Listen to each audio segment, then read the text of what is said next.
Olá, começa agora o programa Vida Saudável e como vocês estão? Por aqui tá tudo bem, a gente segue mantendo todos os protocolos de segurança, como a higienização das mãos e também o distanciamento com as entrevistas de forma virtual. E nesse período de pandemia, as pessoas sentiram muito se afastar das atividades do dia a dia, dos amigos e familiares, principalmente os idosos. E é esse o tema do nosso programa de hoje. Iremos conversar com uma jovem senhora que mudou completamente a vida e sobre como ela está lidando com o novo normal. Teremos um bate-papo também com uma geriatra para falar sobre os cuidados com a terceira idade e ainda uma entrevista com a terapeuta ocupacional para falar sobre os exercícios para manter o corpo sempre em movimento, mesmo dentro de casa. É tudo isso e muito mais no programa Vida Saudável, que começa agora.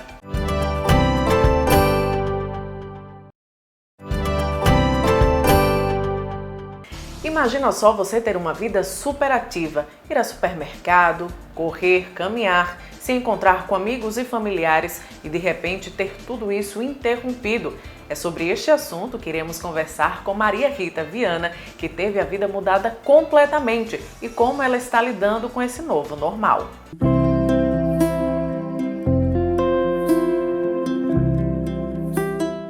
Esse período de pandemia pegou muita gente de surpresa. As pessoas que têm uma vida muito ativa, de repente se viram em casa, isoladas. E é sobre este assunto que eu converso com Maria Rita Viana, aqui conosco. Obrigada pela sua participação. Obrigada a você. É um prazer. Como era a sua rotina antes da pandemia? Era muito ativa? Caminhava, fazia academia, ia ao supermercado? Eu ia para o supermercado, para academia. E às vezes de tarde ainda corria na rua, né? Que eu gosto de corridas. Via amigos, familiares, ia para a missa. De repente foi decretada a pandemia, né? Todo mundo em casa, em isolamento. Como é que ficou sua vida? Foi muito, assim, foi meio estranho, de medo, nas primeiras semanas eu chorava. Foi uma mudança grande, Mara, porque a mulher que morava aqui também foi embora, né, que ela não podia ficar.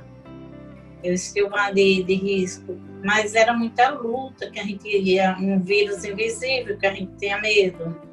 Né? Meus dedos ficaram quase feridos de pegar em água sanitária. Quais são esses cuidados que vocês estão tomando, que sua família está tomando para evitar a Covid? Limpa os alimentos, joga fora as embalagens, né? Passo álcool, lavo alimentos, uso máscara para fazer higiene nos tênis, sapatos. E quando a gente sai, é muito cuidado. Eu levo, quando eu vou lá para baixo pegar sol, eu levo o álcool gel, já coloco no meu dedo, aperto no elevador. E quando vamos correr, coloco a máscara. Quando chega, a gente deixa os tênis ali perto no corredor, sabe? Não entra com eles. Ficou isolada completamente. De qual mês até qual mês? De março a agosto, a gente só saiu nesse período para tomar vacina e foi dentro do carro. Que foi a vacina da gripe? Foi. E depois eu achei que foi bom quando eu passei, quando saí de verdade. E como é a sua rotina hoje, nesse novo normal? No início lá era muita limpeza. Eu limpava tudo, minhas mãos, eu já lhe disse, né? Era feridas. E agora não, tá mais calmo. Já fui ao shopping 2 vezes. No início eu tinha medo de ver o povo e acho que o povo tinha medo de me ver. É difícil, a gente voltava para casa com medo. Eu volto para casa ainda corpo com medo, para tomar banho, trocar de roupa. É muita incerteza ainda. E no próximo bloco você confere uma entrevista com a geriatra para falar sobre os cuidados que devemos ter com os idosos para manter sempre a saúde em dia. É logo após o intervalo, eu fico aqui esperando por você.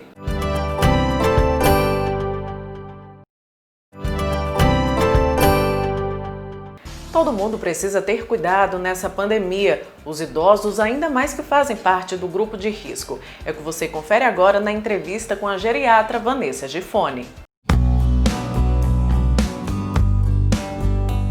Nessa pandemia, o grupo de risco, os idosos, demandam mais cuidados. E é sobre este assunto que eu converso com a geriatra Vanessa Gifone. Obrigada pela sua participação. Muito obrigada pelo convite, né? É um prazer poder estar aqui presente nesse bate-papo com vocês. Nessa pandemia, a rotina de todo mundo, né, e principalmente dos idosos, foi um pouquinho alterada. Você acha que isso pode ter trazido prejuízos para a saúde do idoso? Eu afirmo que trouxe sim. O idoso, ele, sem dúvida, foi assim, o grupo populacional mais acometido, porque por mais que aquele idoso fosse ativo, apesar da aposentadoria, tivesse autonomia, independência, essa qualidade de vida do idoso, ela é muito dependente da rede de suporte social. Então, dos seus familiares, o contato com netos, com filhos, com os amigos, o contato na igreja, na atividade física, no clube, o contato com os amigos uma vez por semana para sair para almoçar. Então, quando a gente está diante de uma doença emergente que proíbe o contato social, né? Onde a mensagem foi: não coloque mais risco naqueles que já são um grupo de risco. Então, o que a gente viu ao longo desses últimos 8 meses foram idosos de verdade isolados, não só isolados dos seus amigos, das suas atividades, mas isolados da sua família, né? Então, a gente escuta ainda relatos hoje no consultório de filhos que dizem, que compartilham, às vezes até de forma bastante orgulhosa, doutor, faz 8 meses que eu não vou na casa de papai e de mamãe, porque eu não queria levar risco para ele. Só que, assim, na minha opinião, o prejuízo desse distanciamento tão severo, ele trouxe muito mais consequência negativa do que o próprio vírus em si, digamos assim. Esse distanciamento poderia ter sido diminuído com todas as medidas de segurança? Sem dúvida. Uma das coisas que me vem muito forte hoje nos atendimentos dos idosos e das famílias é tentar conscientizar as pessoas das formas de transmissão da doença. A gente está diante de uma doença de vias aéreas, uma doença que é transmitida por saliva, e aí, quando você para pensar que necessariamente eu não posso ver o meu pai, eu não posso ver a minha mãe, eu não posso chegar perto, existe muito mito por trás disso, existe muito desconhecimento.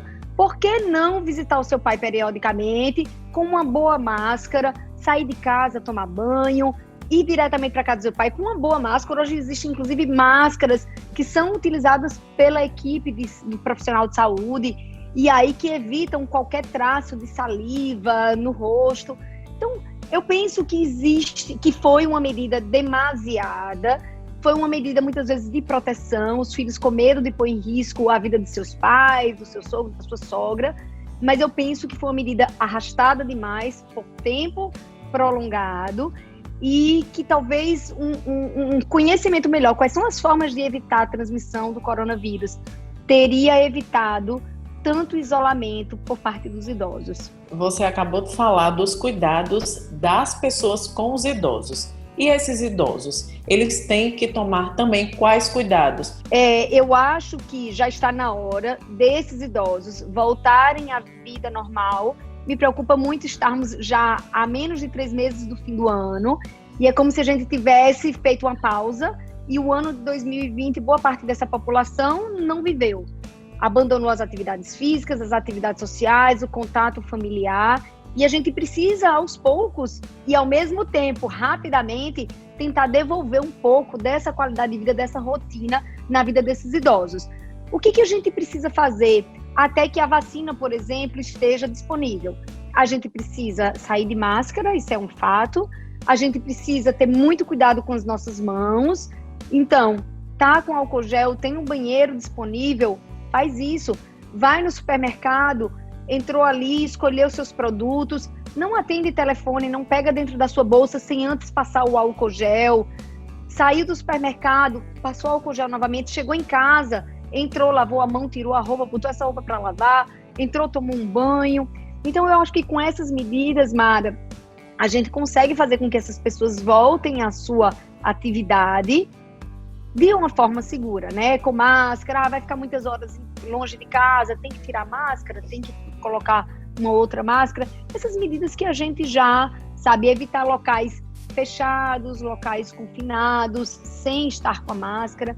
Então, eu acho que essas medidas elas são bastante eficazes. E o que é que você escuta mais no seu consultório dessa população da terceira idade? O que a gente escuta muito, perda de função física e perda de qualidade de vida e alterações psicológicas. Então, idosos que já tinham ansiedade ou depressão, que estavam bem compensados, acabaram descompensando, a grande maioria descompensou durante a pandemia.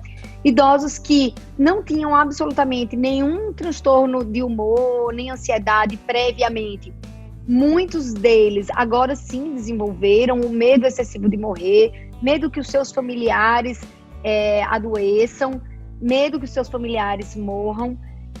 O tempo todo, né, foi passado na cabeça deles: você é o grupo de risco, você está mais perto de morrer. Então, dificilmente a gente esperaria algo diferente, que essa população não estivesse com mais ansiedade, com mais medo da morte, com mais medo de adoecer.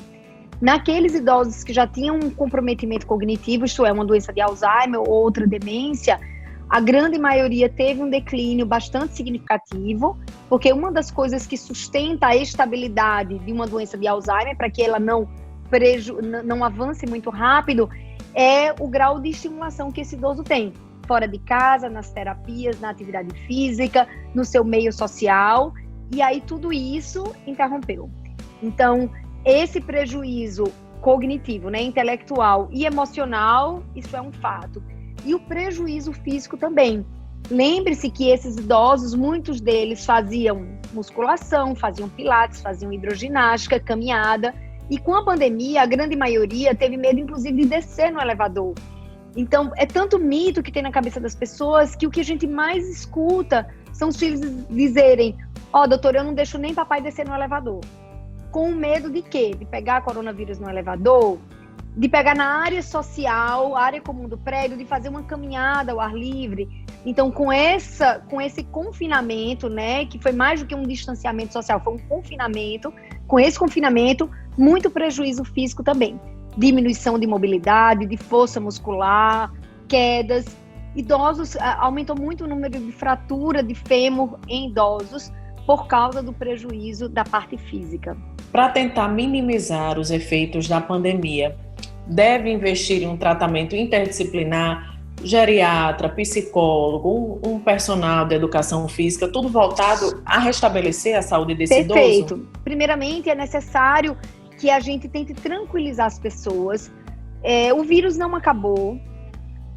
A minha impressão pessoal é que ele não vai diminuir mais do que o nível que a gente conseguiu fazer com todas as estratégias da Secretaria Municipal de Saúde e a população. Eu acho que a gente não consegue minimizar mais o que a gente está vendo em níveis epidemiológicos até a chegada da vacina. A minha impressão é que a gente tem meses adiante até a vacina de fato estar disponível para todos.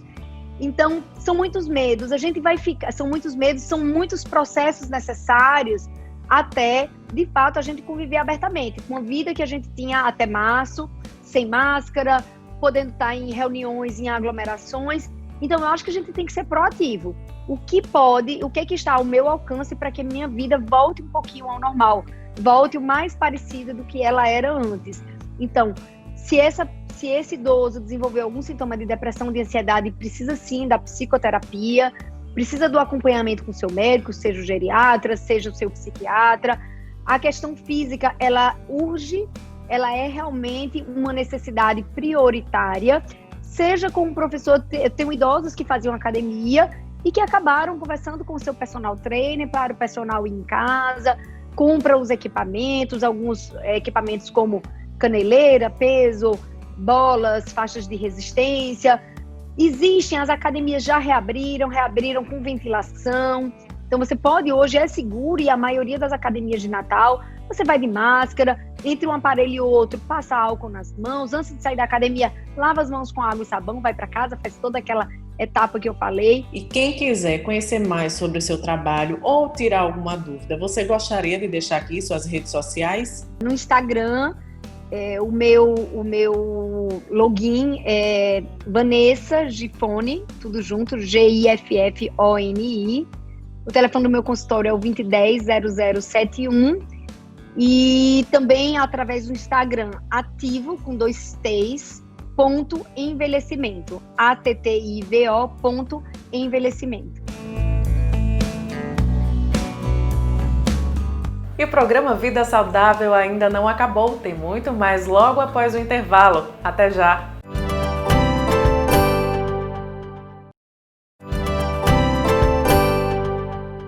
E nessa pandemia, o importante é não ficar parado. A terapeuta ocupacional Natália Freire dá dicas de como manter o corpo sempre em movimento, mesmo dentro de casa.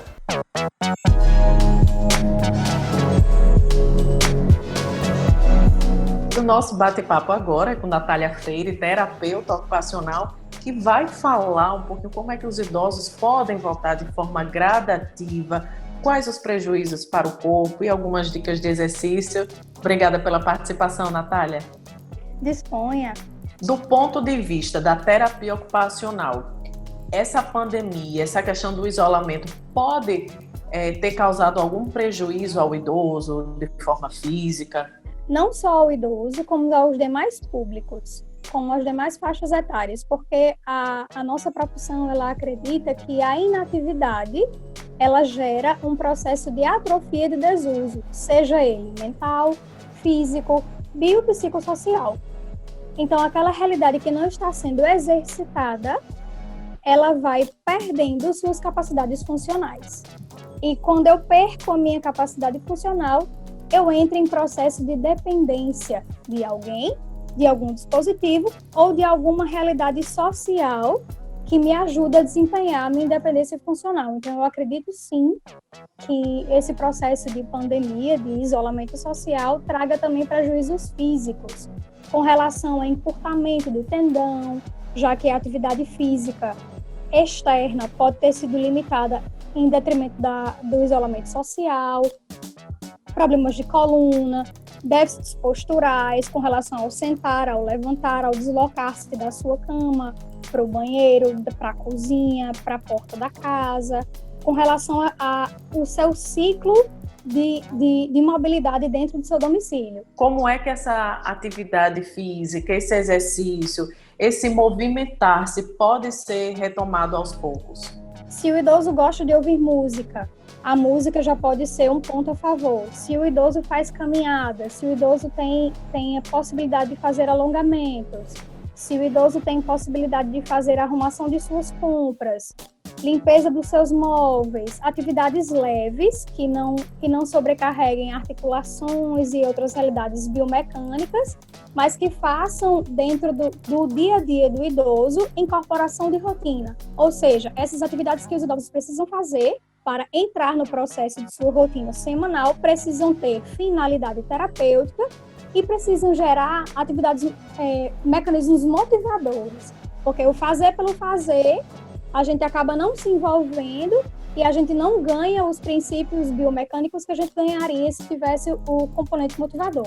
E como terapeuta ocupacional, o que é que você tem ouvido mais dos idosos? Eles se queixam de quê nesse período de pandemia? A maioria das queixas que eu recebi foi a questão da forma abrupta com que esse isolamento nos foi proporcionado, a quebra de rotina, a ausência dos familiares, a ausência do contato físico com os familiares, algumas realidades que o idoso teria autonomia de sair de casa, pequenas compras, pequenas atividades que para eles eram significativas e foram convidados a receber esse decreto de isolamento, o idoso ainda por suas questões biopsíquicas já se sentem numa realidade de sentar e recordar, deixando a sua autonomia de produzir, de fazer acontecer, de ser um espectador. O idoso nessa fase de pandemia acabou que endossou esse comportamento de passividade, sim, de sentar, de assistir, de muitas vezes ter um abalo emocional de receber as notícias de tragédia, de incidência de muitos casos, de óbitos, essa questão que é mundial, que não é só regional, que ela não é segmentada, ela é geral. Então, se o idoso tem acesso a esse tipo de notícia, muitas vezes ele não tem a capacidade de inteligência emocional para maturar essa situação e, a partir daí, tomar passos de independência, de autonomia e de qualidade de vida. Às vezes ele deprime, às vezes ele se percebe num cenário de você o próximo, de inatividade, de impotência, aí veste as patologias de base e a gente percebe um comportamento tendencioso até a depressão. Me fala algumas dicas de exercícios para os idosos saírem da inatividade. Se a gente consegue construir um processo de rotina, é o primeiro passo para a gente sair da cadeira de balanço e do espectro de recordar. Então, se é tempo de pandemia, se é tempo de isolamento, também precisa ser tempo de produzir. Ou seja, levantar, acordar, ter a autonomia de colocar a mesa do café, procurar uma atividade física, fazer uma boa leitura, se dedicar a atividades artísticas de seu interesse, porque o componente motivacional, ele é um impulso para que a atividade realize-se com seus fins terapêuticos. Ou seja, se gosta de ler, se gosta de pintar, ouvir uma boa música, se dedicar a estudar algum instrumento, fazer uma pintura, fazer videochamadas com os seus familiares para tentar estreitar esse processo de distanciamento, todos aqueles componentes que sejam motivacionais, que consigam encaixar dentro da rotina do idoso, dentro do processo que ele vive como autonomia, acredito que seja válido sim. E quem quiser conhecer mais sobre o seu trabalho, tirar alguma dúvida sobre terapia ocupacional, como é que faz para entrar em contato com você? Eu atendo por uma clínica particular, por teleatendimento, e também faço atendimentos particulares. Como é que a gente pode fazer? Eu tenho meu Instagram, que ele tá nascendo ainda, o Instagram profissional, mas o contato mais amarrado, mais assíduo, com relação a tipo de correspondência, é o meu Instagram pessoal, que é o Natália Freire, e estamos abertos a gente a conversar sobre isso, a dividir suas questões, a buscar processos para a gente construir. Bom, e eu me despeço por aqui, tenham todos uma vida mais saudável e, se puder, fique em casa. Até a próxima edição. Tchau!